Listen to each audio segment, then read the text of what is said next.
da 13 anni invio lettere a Natale per chiedere che si ricordi, che si celebri, che si facciano le recite, le cose più belle che abbiamo tutti respirato all'interno della scuola. Nessuna comunità di stranieri qui in Veneto, e men che meno quelle diciamo più ortodosse in termini religiosi, diverse dalla nostra, mi ha chiesto mai di soprassedere, anzi invitano a rispettare le nostre tradizioni.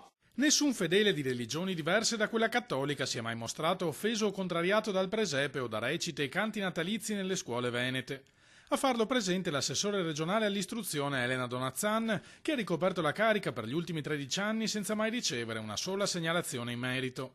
È quindi tempo di sfatare questo falso mito. Invita: i nemici del Natale cristiano non sono gli stranieri né i fedeli di altre religioni. Da dove arriva allora tutto questo odio ideologico? Probabilmente proprio dall'ideologia, cioè da quelli che a tutti i costi vogliono negare radici, tradizioni e anche spiritualità. Aggiungo anche che mi fa tristezza pensare che qualcuno, un insegnante in particolare, possa non pensare che il presepe invece è una buonissima forma di integrazione, di conoscenza della nostra cultura e anche della nostra religione. Ben 546 scuole, informa Donazzan, hanno concorso al bando indetto dalla Regione, che concede 250 euro agli istituti per realizzare il presepe. Un simbolo che ha valore anche al di là del culto, sostiene l'assessore, come modello di rispetto della tradizione nella quale viviamo, anche per chi proviene da altre parti del mondo o professa un'altra religione.